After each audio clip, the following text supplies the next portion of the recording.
Hello, everyone. Welcome to the final hire event on the State of TA for H1 2024. We have run 4 in-person events across New York, San Francisco, London, and Berlin over the past few weeks with highly engaged audiences sharing their experiences alongside the data we've collected. There will be a chance to ask a few questions throughout the webinar, so please do use the Q&A function. Really sorry if we don't get through all questions. There are a few hundred people on here, so but hopefully we can get to answer the questions that you need or talk about the things that you're interested in. So we all know how hard it has been to be in TA over the last few years with the uncertainty of the early COVID period, followed by the huge rush and then hiring desert of the past 18 months or so. So whether you've been in a job or out of a job during this period, the big theme, or certainly for me anyway, has been about uncertainty. So I want to say at this point that everyone in this room should feel really proud of themselves for the resilience they've shown.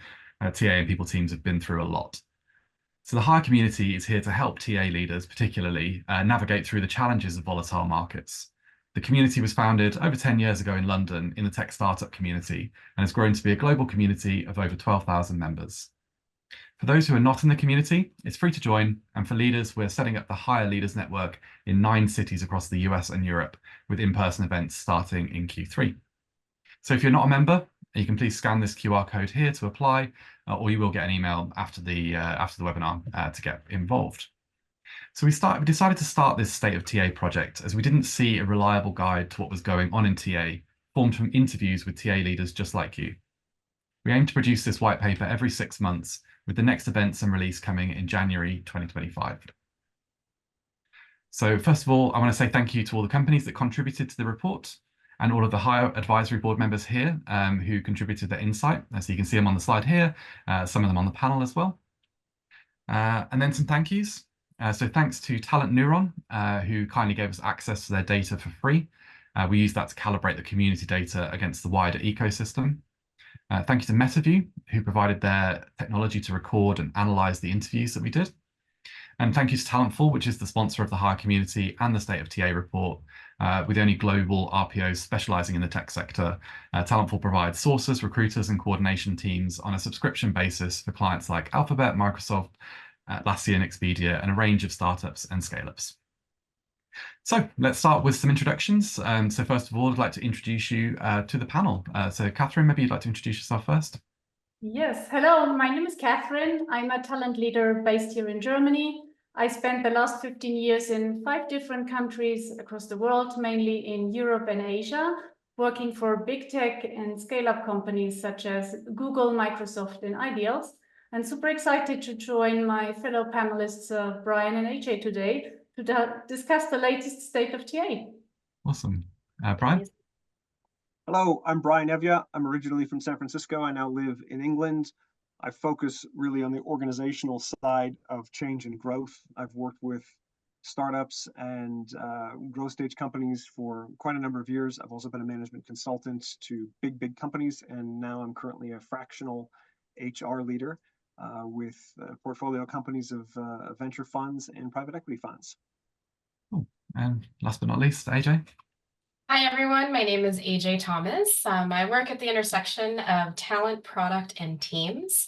I've had a very interesting experience working through different tours of duty in sales, product, support engineering, and most recently working in a capacity of heading up talent experience in our human experience design team at the Moonshot Factory, which is Alphabet's R&D and innovation lab.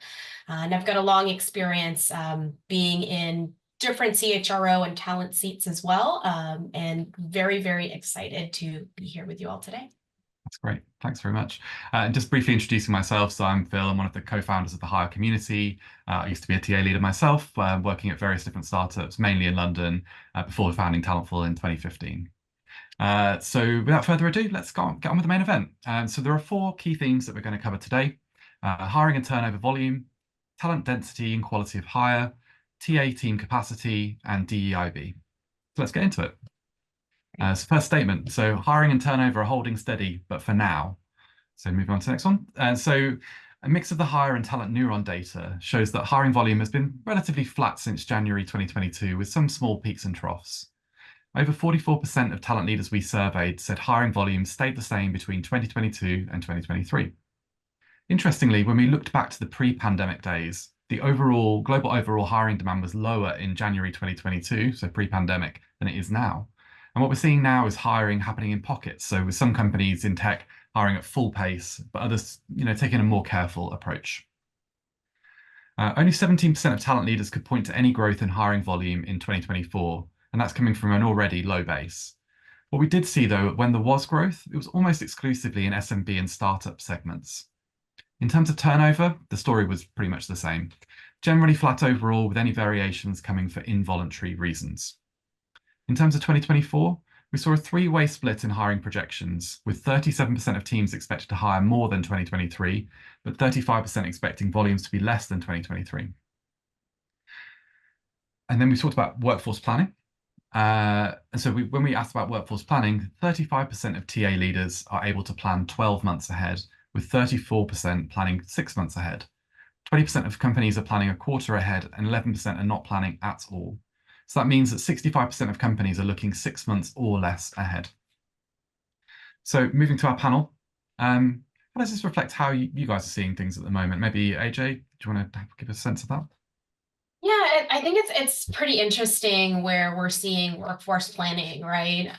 More folks, I think, are hedging on their plans and trying to see where things are going to land with all of the deluge and intake of changes that are coming through. I think what I've observed also is that from a mindset of a talent leader coming in, we have to really think more about what the entire atomic model of teams actually looks like, right? And so when I say atomic model, like getting down to the very DNA of what other types of workforce are out there for us and how do we leverage that talent. We tend to, I think about workforce planning. We talked about this in our New York State of TA meetup with the leaders there, where we are thinking externally about what is the head count coming in and how do we plan for that. And I think this is a time where, with the lookout of more than 50% of the folks really not planning, really can't see that far ahead, we have to look also internally in the supply of talent that we have in our organization. So I think when I think about the atomic model of teams, you've got contractors, you've got fractional leaders that you have access to, you have your full-time folks that are probably in your talent development funnel somewhere as well, around what roles they might be able to play and contribute to. And that I think is really valuable. In a sense of, if you can't see further ahead, then look at the supply that you have so that you can give yourself a little bit more of a horizon to think through and really contribute to the business in a way where if you know the strategy, you equally should know also what other talent is available. The total addressable talent that is available is not just going to be in the folks you inbound and hire in, but probably the people that are already in your organizations, or maybe functioning in different roles as well. So I'm kind of seeing this market economy effect that we should really be leaning into when we think about talent in general, especially as skills are getting more on the market for very, very expert type of talent. It's hard to kind of figure out what all the noise to the signal is. So happy to turn it over to Catherine or Brian to opine on this, but I feel strongly about that. Yeah. By the way, if you're in the audience, you can ask questions on this, and do feel free to. And it's probably a bit more typing than it was when we were in person. So feel free to type something out if you want us to ask us any questions or make any statements to add to the conversation as well. Brian or Catherine? Yeah. So how I experienced 2024, it's just another year with more uncertainty, lack of predictions. We're still in a recession cycle. This time, I think the uptick is really fragile. We're still in a very volatile market. And I think what many of us TA leaders are thinking right now, how do we build our readiness to adapt our operating model in TA when the market shifts again? I think that is the big problem many of us are tackling. I'm a strong believer that actually upholding a regular rhythm of joint cross-functional planning practices and planning cycles is key to that.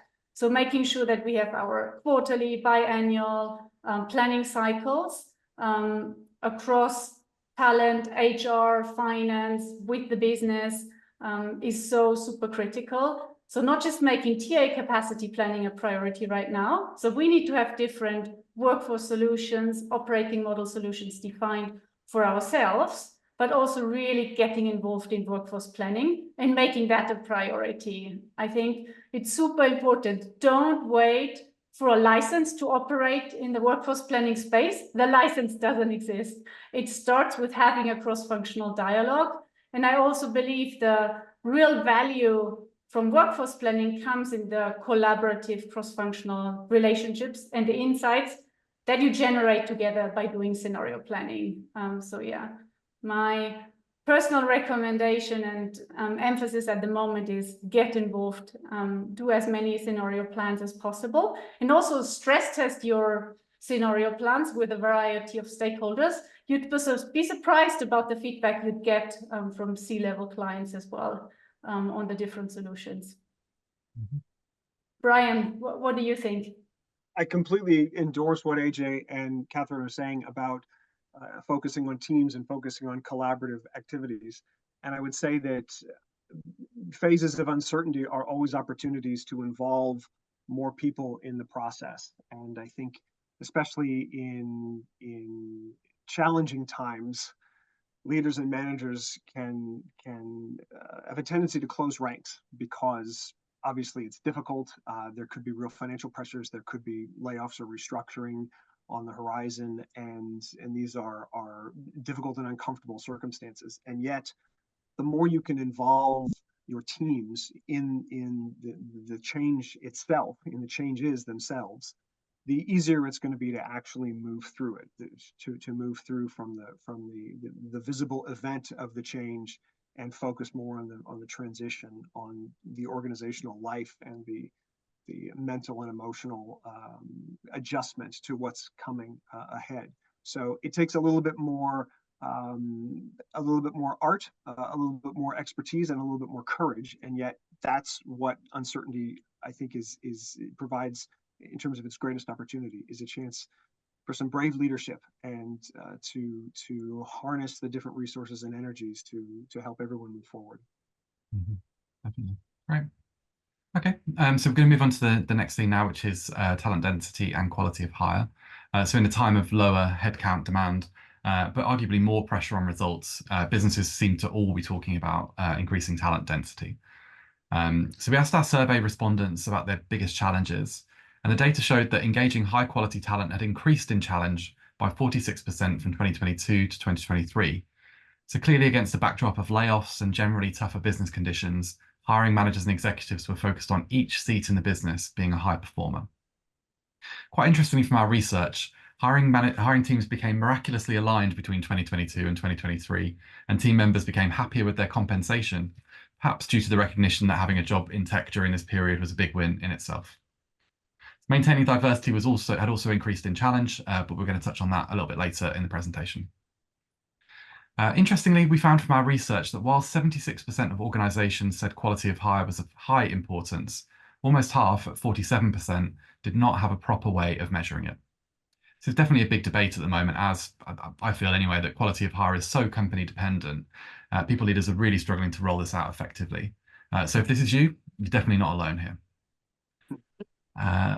And then here's a breakdown of how our respondents are tracking quality of hire. So 47% of our members are using periodic reviews, 30% are using probation pass rate, and turnover is close behind on 21%. 2% of companies are somehow using personality as the main method of determining quality of hire. So if that's your company, we're really glad you're here, and hopefully hire can help you fight that battle in your company. Panel, so if companies are stuck on how to think about setting up quality of hire tracking, how should they think about approaching this challenge?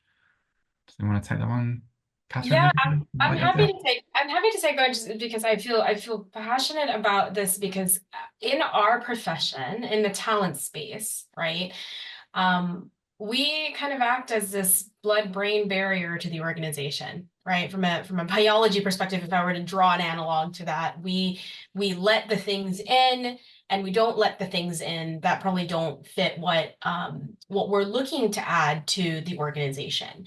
And I think it's a first principles piece where you have to think about what are we really solving for as an organization? So when we think about tracking quality of hire, this goes back to whoever in the organization is tracking quality of hire, i.e. if it's your data analytics, your people operations, your TA team, it really is a collaborative effort to understand that you're all on the same page on what the business is optimizing for, right? Because then otherwise it gets really wonky. And I think I can draw on an example here for, from my experience at Alphabet at the Moonshot Factory.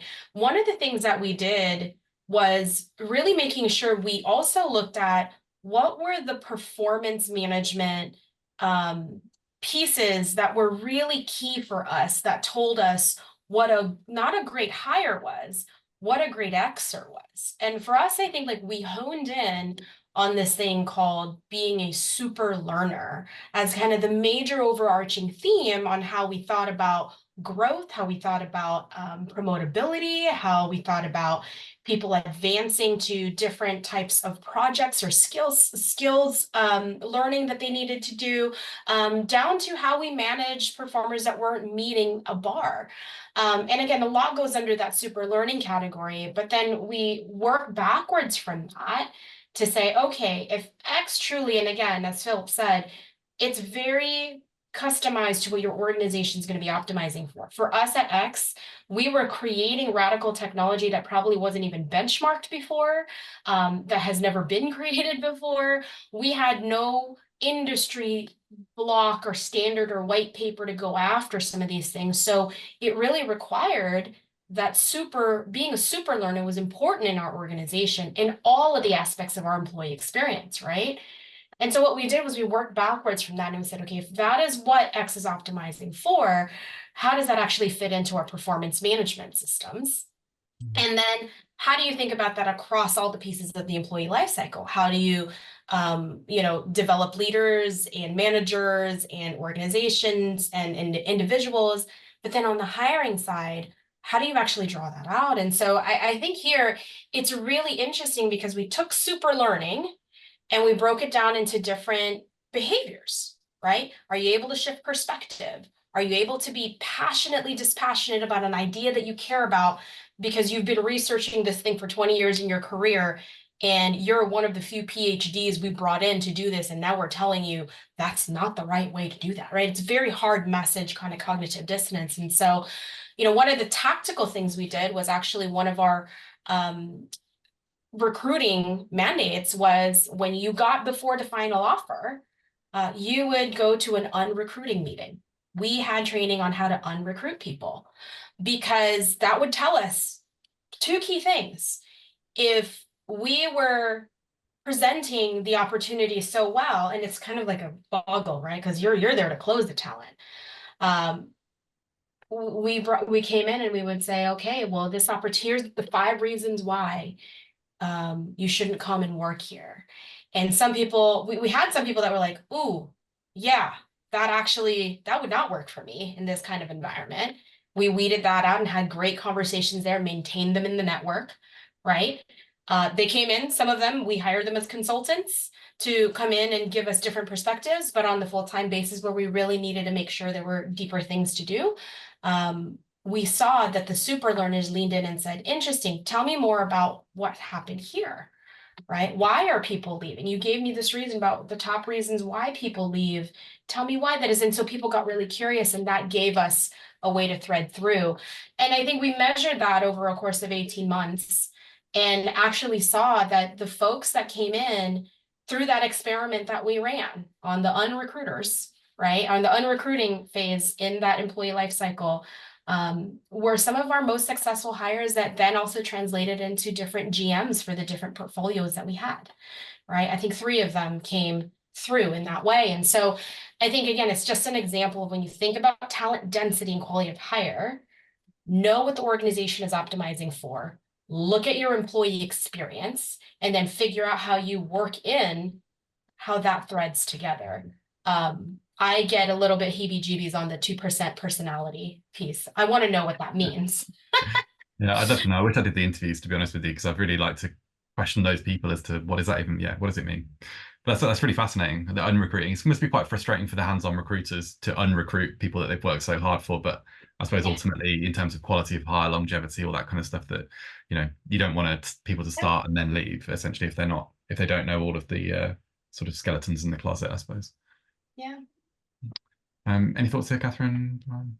I think the beauty of quality of hire or even talent density really lies in bridging and stitching together the assessment in hiring, the competencies and skills and the data we have in the hiring process, together with performance management. And I think it is really that true cross-functional effort that brings it to life. And I want to bring some personal experience here, as well as what to not do or how to not start tracking quality of hire, because I've made that mistake in my career previously. I think super important, AJ, you called it out, start with the why and your specific business needs. Measure progress and quality of hire versus indicators of business success.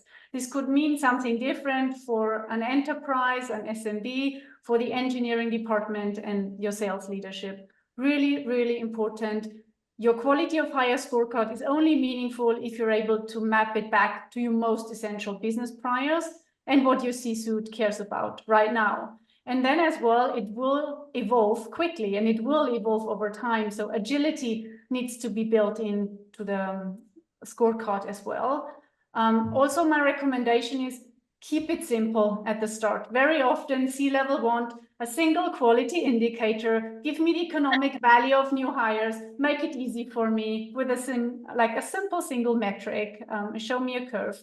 Unfortunately, I think that doesn't work for quality of hire. So I would recommend steering away from setting up a complicated logic, deriving an average single quality of hire score as a quotient of variables. You will overcomplicate things. I would start very simple, measure lagging metrics individually, better analyze what the levers are, draw conclusions, have conversations, and think how you shift behaviors and competencies, and really start from there before overcomplicating quality of hire measurement from the start. Makes total sense. Is there anything to add, Brian? Or... No, it's great stuff. It's great stuff. I mean, I think the quality of hire ultimately reflects the character of the organization. And so when AJ talks about wanting a learning organization, I mean, that's a really powerful, it's a visceral theme. You can anchor so many things to, and that then demonstrates the quality of hire tied to a much larger benefit to the whole group. And so something like that actually might get you, Catherine, to this, just if there was a learning theme that everyone wants to be on the same trajectory, that actually might be maybe not the single number, the single metric, but it might be certainly one of the highlights that will be quite compelling. Yeah. And you can develop it, Brian, to your point, and Catherine, to your point, to keep it simple, I think you just have to break down, there is a number and an algorithm around this. And our people analytics teams was amazing, because I think one of the things that we were able to really do was look at the employee experience. When we were working on talent density, we didn't even know we were, I think, at that point, because we were really just trying to, there's a Google culture and there were the X, culture we were trying to create, and the performance bars were very different because we were optimizing for different things, right? And so I think even having the opportunity to create your own talent density equation, right? What is the level of that? So I would encourage everybody who is in, your talent teams, work with your people analytics teams. If you don't have one, work with your HR business partners, with folks that can come in and actually say, okay, what does this actually look like? What is the employee experience pieces in hiring, performance management, onboarding, learning and development, whatever the variables are, and then figure out what that one thing you're measuring there, and you can build your own algorithm around talent density. I'm just trying to give some very practical things that you can start investigating and maybe experimenting with if you are, when you are given that ask, because in this climate where every hire matters, your executives, to Catherine's point, will ask you, give me the one thing that will tell me we're on the right way here, right? Yeah, I suppose one of the things you sort of need to have to be able to build quality of hire as a metric, or even as just an initiative, is for the C-suite or for the founders to know what they want, basically, and so know what good actually looks like. I mean, I suppose for people maybe are in organizations where it feels like the leadership team don't actually know what they want, so therefore it's quite difficult to distill it. Are there any sort of tips about how you can help leadership teams to understand, whether it is super learner, whether it is a, whatever archetype it is that you're kind of anchoring around? I like this. So, but actually, like, folks, if you look at this study right now, I would say, hey, for folks on this call, take a look at each of these quality of hire metrics and then develop some sort of something where it shows you kind of like normalize what does that all look like if you average that out and put in some methodology, because this actually looks at your employee experience here. I mean, onboarding, probation, pass rate, periodic reviews, performance management, turnover, like there's so many things in here, sales quota, SLA attainment. So there's a lot of things already on here that you could probably play around with. But to Catherine's point, it's not one metric. You have to kind of experiment and see and then measure and then report back. Mm-hmm. Makes sense. Okay, cool.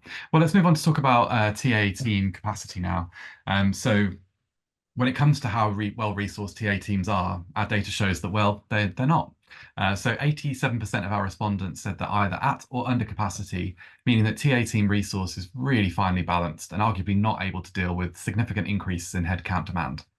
SMBs and large enterprises were feeling the pinch the most. According to our research, TA team size has stayed the same for 59% of respondents, and 19% have shrunk in size between 2022 and now. 5% of teams we spoke to lost over 60% of their total TA headcount. So clearly TA team layoffs have cut capability to the bone, and coupled with shorter workforce planning visibility, this feels like a really critical issue. So when asked about what's next for TA leaders, 75% of organizations said they're not currently planning to hire recruiters. When they do, 55% said it was more likely to be an in-house hire, with 45% preferring to plug the gaps with RPO contractors or using agencies. Hire Advisory Board member Tony Lee pointed out in an analysis that many TA leaders are being asked to use AI to plug headcount gaps in their teams. Obviously a hot topic issue at the moment. So I guess my first question is, do we think that AI is going to replace recruiter headcount? Anyone want to take that one? Yeah, I'm happy to kick off here, Phil. To answer your question, is AI going to replace recruiter headcount? My answer will be yes, and so I think yes, the technology is capable of making the traditional current TA function more productive, and I think it will lead to leaner TA teams as we have them now. But I think the and part of my answer is really around this technology also has really potential for expanding the scope of the TA function into a true talent function. And I'm portraying a positive picture here of the future. I think we really have an opportunity to demonstrate business value in workforce planning, delivering deeply human experiences, and delivering skills development at the right time through strong cross-functional collaboration. And I think it will also come in different waves. I think wave one will be the productivity uplift that we will see through the technology. Automation, AI-led automation is inevitable. So that will lead to resource savings, in my point of view. But I think the second wave that is also underway, there will be a greater level of value generation with business leaders. And I'm super excited about that element specifically. AI is capable of structuring, analyzing huge data sets. So more data-led convos with C-suite hiring managers across all levels, and also opportunity for more accurate forecasting of metrics that we care about: headcount growth, workforce, hiring plan execution, time to fill. So I think that will pave the way as well, potentially for a third wave, which will growing our scope of the TA function in the coming years. So yeah, long story to the question, will AI replace recruiter headcount? I think yes, and. Thanks. AJ? I can't not comment on what Lattice just released for those of us that are out there following that, where they've essentially made a very bold move to what they call digital workers, AI workers, and creating them as an employee record on their system. And I think this is just the world that we're living in right now, right? I think also there's a ton of experimentation that is happening in this space. And I think I've said this before, like we've got 99 problems and AI actually isn't one, because if we start looking at AI as our problem and we haven't understood the basic fundamentals of how we think about our team capacity and what our teams are currently doing in this space, we risk automating some mistakes and making them go faster. So I think actually this is the time for us to get curious and think about, what is this technology that I'm bringing in? Every one of you are probably getting pressure from your C-suite to say, what's our AI strategy? I understand that's huge right now. But don't feel the pressure of that unless you really also can be curious about it as well, because I think it will drive you in another road to anxiety to say, well, let me just take all of the tools, and the next thing you know, you are saddled with a ton of things that you now have to unwind very expensively later on. And so I think for me, more first principles approach is like the question that Philip asked is, do we think AI is going to replace recruiter headcount? I think it will replace current skills to create capacity. So same on the bend of what Catherine was just saying. However, the little and in there that we put is, you have to get curious and know what that is, because if you lean into the fear, you will do a ton of experimentation and probably do it in spite. I don't know. I've seen some of these case studies. And then you don't stand a chance to actually learn through that. Right. And so I think about the story of Dorothy Vaughan. I don't know if you've seen the movie Hidden Figures, which talks about the getting America to the moon, going to the moon, right? And the amount of computational scientists and mathematicians that they had employed at NASA were then being replaced by this big IBM computer, that was coming in to automate all their jobs. And there was this set thing of fear. And what Dorothy actually did, which was amazing, was she got curious. She went in and she said, what language is this thing trained on? She found out it was Fortran, went to the library, read everything about how it all worked and what all of that did. And what happened is her preparation met opportunity, because when they went to launch the thing in the office there at NASA in Houston, it malfunctioned, right? And she met that opportunity because she was trained on it. She had trained on her team on it. And then her team was then managing the computer, because none of the executives knew how to work it. They just knew they had to bring it in, right? AI, does that not sound familiar? But then they knew the constructs of what it is. What is an LLM? What is AI? Difference from generative AI. So get curious around that. I would just really employ that is a big thing, especially as we think about the question Philip asked around, will AI replace recruiter headcount? I think it will if we let it. But if we're curious, let's go figure it out. And by the way, here's a hint on experimentation. If you're going to experiment, experimenting on something requires you have a hypothesis, and it means you're trying to prove it wrong. Some people experiment, like, I'm going to go experiment with this AI tool, and then I'm going to add it in my budget line because I'm going to have it for my annual operating plan. That is not an experiment. That is, I just want to get it in, and so people can try it and buy it, and we're ready to roll. That's very different from actually looking at, what is it optimizing for? Have I really gone curious and learned about these things? So I'm very passionate about these topics, and really just want to make sure that the folks here hear that curiosity is going to be our thing if we want to answer that question differently. Yeah, I think that's where I'm kind of stuck on it a little bit, is that I can definitely see huge potential. And I think a lot of people are talking about it more so than people actually doing anything meaningful, because it's kind of cool, or maybe you should be seen to be doing something. But I think I was chatting to an AI sort of company in TA about potentially doing some content with them. And my question to them was, what level do we think that TA leaders should know when it comes to AI? So does everyone need to go out there and do a proper short course essentially with a reputable university, or is it okay to just kind of maybe rely on your vendors to sort of guide the way? I'm not sure. I've worked at a few AI companies, so I have some almost like very deep understanding, but actually less understanding about the TA side of it. So I don't know. Has anyone got any thoughts on that as to how deep do people need to go? Yeah, I mean, I think if anything, understand the basics that we are in the fifth industrial revolution, right? I mean, the steam cars, the agriculture, Web 2.0. I mean, we have gone through these things before. We are in a constant state of transformation. I think right now the issue that I'm seeing is people can't tell the difference between what is AI and generative AI, right? A lot of the AI practices come from data and analytics and all of those different pieces. Does everybody here actually even know what, GPT means, right? A generally pre-trained transformer, right? So like, I think even like being very clear on like, what do these things stand for, and just doing, like, you can Google it, what AI 101, what are the terms I need to know, just so we can really, again, have a good starting point. You don't have to go too deep, but I think if you're going to start experimenting with some things, you've got to know some of the basics around it.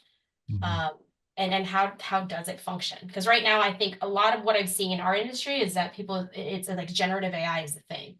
Well, there was something before generative AI, guys, and that was the data and the analytics that had to be themed and put together so that we could have our beautiful dashboards, right? And now those dashboards are automating itself, and now the people that were putting in all of those things are being automated as well. And so, like, let's understand that journey before all the other pieces so that you don't get lost in the muck. Because I understand what you're saying, Phil. You can do that. Yeah. One question I've got for people actually is, so maybe going back to more about the TA team capacity in general.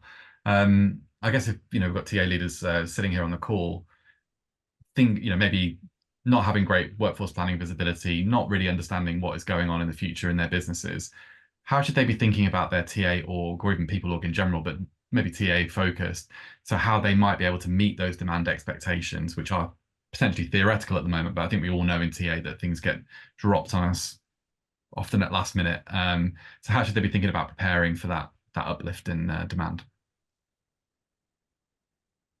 Catherine? I like what AJ was talking about. I think it was the term was atomic teams, AJ? Yes. I mean, Yeah. Looking at all of this in the round, and there are many ways to go about workforce planning and headcount issues, whether it's being creative about who you've got, or whether it's being creative about who comes on either in a part-time or a fractional capacity, or in a full-time. But I think most of this gets down to just a greater understanding from hiring managers and hiring teams about the nature of the work, and not getting too wrapped up in the abstract challenge of how do we fill these positions in whatever way. I mean, it's the starting point, and if you have a starting point about the work we're trying to get done, before you talk about what are the performance standards for doing that work, and then how do we find and configure the teams in order to meet those performance standards. If you start back at the beginning, it's a whole lot easier to really understand this and to really plan it. So again, Catherine was talking about a lot of collaborative work. You've got to go to the people who are closest to the problems, and people who are, whether they're stakeholders or whether they're your own TA and HR teams. You've got to get with them and create and maintain the environment where these kinds of issues can be hashed out. And it doesn't need to take forever, and it doesn't need to be a McKinsey level kind of a process. It simply needs to happen in a different way than you've done it the last couple of times, because as everyone's talking about, with change and uncertainty and shifting priorities and shifting conditions, you simply have to reflect and prepare a little bit differently, and be a little more artful in how you design going to your stakeholders and going to your teams, and how do you engage these things, so you can come up with some probably some different answers and some different ways forward. To build on that very quickly as well, like predictive workforce planning by AI is not yet happening. So I think what we can do in the meantime to future-proof ourselves, to future-proof our TA function, is to sharpen our ability that we can respond quickly and pivot and course correct versus panic when demand goes up or down really quickly. I personally like to use a model of 3 pillars, focusing on my people, focusing on the process, as well as focusing on the tools. And at the moment, the tools bit is getting more and more important, like making our people tech stack a priority, the spend, its automation capabilities. That is super important right now. I believe the right tools enable practices and processes that will lead to productivity. So future-proofing yourself right now is actually spending some time in getting your tools and tech stack right. In addition, of course, planning processes and investing in your people, which means your organizational agility and ability to foster innovation. And as we heard today, be curious and lean into the gray zone. Nice, excellent. All right, so now we can move on to speak about DEIB, which the research shows is falling down the priority list for boards. So here's a talent neuron data set on global demand for DEI roles, and I think this is really interesting. So you can see a really eye-opening picture here. So I believe that TA and people organizations have always cared about DEI way before the data starts, but have always struggled to get budgets and sort of initiatives signed off. You can see a huge spike in vacancy numbers in May 2020, which correlates exactly to the social and political movements that took place post George Floyd. DEI job numbers have dropped 50% from their peak, which was in August 2021, to lows in December 2022, and have averaged between sort of 50 to 60% of peak since that point. So in conclusion, roles for DEI professionals are very much still a thing, much more so than actually we believe is being represented in the media, but they are currently at around 60% of their peak. But that is 450% of what the demand was pre-pandemic. So over the last few years, the call to increase organisational diversity has rose to a deafening roar. More recently, 77.8% of our surveyed companies said they do not currently receive a budget for DEI initiatives. As pointed out by Higher Advisory Board member Matthew Parker, this leaves TA leaders with a huge dilemma. Most still believe that diverse organisations perform better, but without the requisite budgets, how can TA teams create and maintain diverse organisations? 37% of talent teams we surveyed are not currently tracking diversity metrics in the recruiting funnel, with startups and scale-ups least likely to be tracking. 84% of companies in our data reported that less than 50% of their workforce was made up of women and non-binary folks. And drilling into those companies that do track diversity data in the recruiting funnel, 64% track gender, 38% track race or ethnicity, and less commonly tracked data includes disability at 19%, sexual orientation also at 19%, and veteran status and age diversity both on 14% of respondent companies. So while we see that some companies have had budget cuts for DEI initiatives, TA leaders are still focusing on the challenge, with 55% more companies finding DEI challenging to handle between 2022 and 2023. So clearly we have some disparate data to process here. So over to the panel for their thoughts. I guess, so how can talent leaders put a business case together for the value of DEI initiatives now, maybe when budgets are a little bit more tight than they have been previously? Someone want to take that one? Well, I think this is a setback, and I think it's dispiriting. And there was a lot of discussion in London about how TA teams are either intentionally or unintentionally put in front of these issues, as if this is something for talent to solve, when of course it's a reflection of the commitments and the priorities of the most powerful people within an organization. It's not a reflection of talent. And I agree with you, Phil.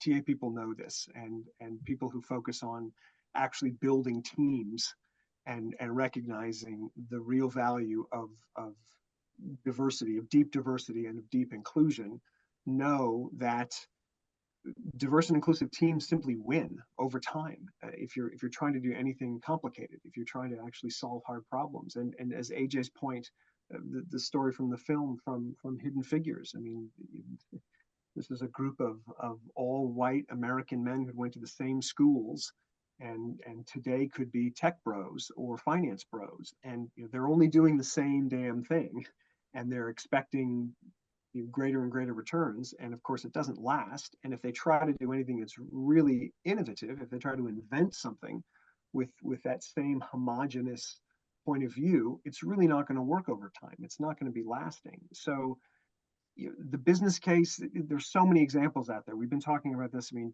I first started working on this in 2008 in Silicon Valley, and it was all business case justification back then. And all of the data is out there. and you know, diverse teams produce higher levels of profitability, greater levels of innovation, and increased levels of cognitive and emotional intelligence in groups. And yet it's still something that's not sticking, because I think most senior leaders know intellectually that they should be doing this, but they either think it's a distraction, or they think that what they have to do is unwire their entire organization and rewire it from a DEIB perspective. And that's just not the case. But I, again, go back to the work. And if it's complex work and complex problems, and you're trying to send a satellite up to the moon or go to Jupiter, you need different points of view and different backgrounds, and that creative constructive friction, and you just don't get that in homogenous groups. Yeah, I liken this, Brian, to kind of what we were talking about with AI, right? We will suffer from what we've seen here actually is an example of, you know, suffering from indigestion. Like we cannot deny that there was a watershed moment when George Floyd, you know, all showed up globally in our TV screens in 2020 during the pandemic, when we were all here looking at that. Breonna Taylor, so many things have happened in that space where everyone actually wasn't equipped with the curiosity to be educated, other than the practitioners that had already been thinking about this, right? And then we were met with a deluge of, can you see the parallels from an AI perspective? I wouldn't be surprised if, like, you know, we see some of this tapering off on the AI side, because on the DEIB side, I mean, especially with the things that have been released around MEI versus DEI, we can't ignore what's happening in the current news and the waves there as well. And I know, Brian, you've got some thoughts around meritocracy there too. I just think we have to get really, again, back to fundamentals, right? The price to great innovation and world-class delivery and execution is understanding your fundamentals. So I would even ask, when you are met with this and you are looking at what our company's tracking, this is a lot to track, right? And, you know, startups that are seeing the Google diversity reports or all of the other diversity reports that are coming out, you're not at that scale. Yes. Right? Even if you're an SMB, you're not at that scale. Don't feel that pressure. Figure out, what are you optimizing for based on what is the diverse perspective, not diverse candidate, diverse perspective that you need, right? Because here's the thing. Most folks in this in that we consider to be talent in diverse pools that we're looking for, they don't also want to be tokenized. Right. And I think that's a real conversation that we need to have as TA leaders, is to say, well, what is it? We've got LGBTQA, we have got, you know, Black, Brown, Latinx, Asian. I mean, like, what are we optimizing for? Women, you know, there's gender, there's age, there's veteran status, all of these things, disabilities. You can't possibly take on all of these, but you have to be able to be, number one, when you think about this, yes, be armed with the data, but know what that data is coming from. So when you are tracking each of these measures, what is actually important where you don't have the representation of perspective? I'll tell you one tactical thing you can look at. Look at your management team. Look at even deeper, for those of you that are leading technology organizations, look at your product managers, look at your engineering leaders, look at the decision makers that are making a decision on the product. Does that have enough diverse perspectives in there? Start with that conversation, right? Is it all white male? Is it all women? Is it all this? Is it all that? The thing is that too much of something is not also good.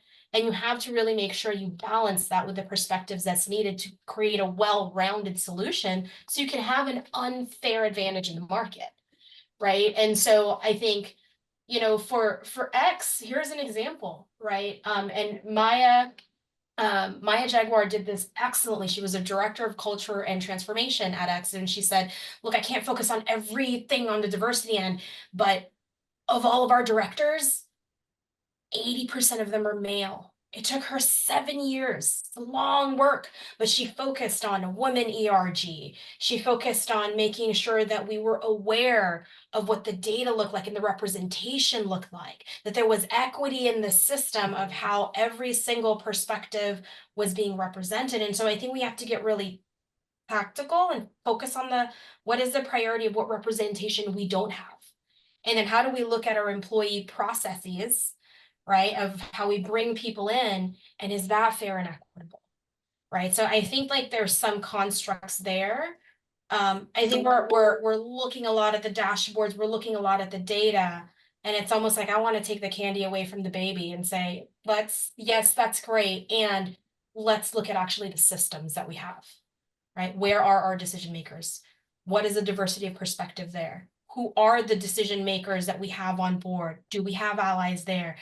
What are we optimizing for when it comes to the intersectionality of DEIB? Because you can't possibly hit all of these metrics. I haven't met a company who has, by the way. Yeah.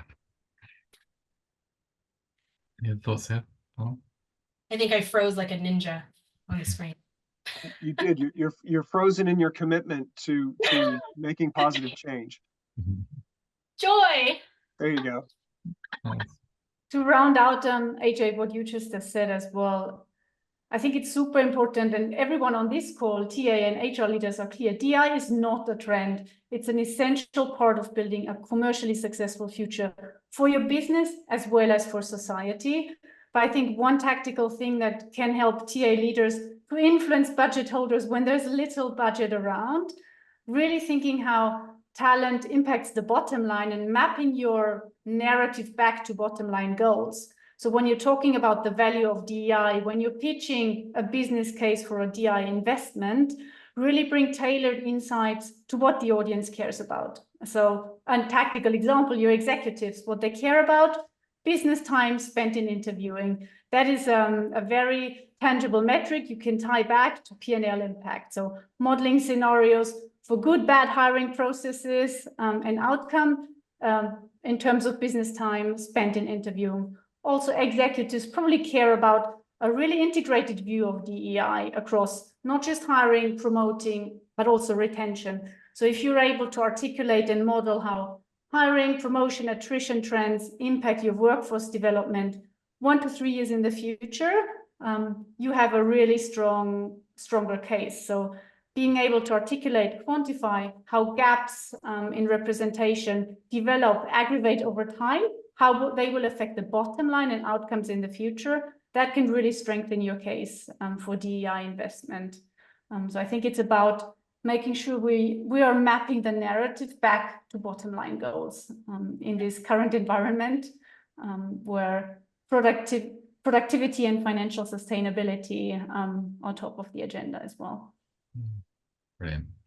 Right, thank you everyone. So I hope you all enjoyed this discussion on the state of TA. So as mentioned at the start, so we're aiming to produce this report and the events every 6 months, with the next events taking place in January 2025. So the research will be carrying out in sort of November, December of this year. So hopefully if you do get an invite to participate, please do. More data, the better, obviously, on these things. So this report will be released to you guys as attendees tomorrow, and then we'll be starting the public launch after that. And as mentioned at the start, so we're running in-person Hire Leaders Network events in various cities across the US and Europe. So if you're not a signed up member of Hire, please use this QR code there to fill in the form. So we look forward to seeing you at the next event. And finally, I just want to thank our panelists today, so Catherine, Brian, and AJ, and all the panelists that took part in the events across the US and Europe. And thank you all for coming.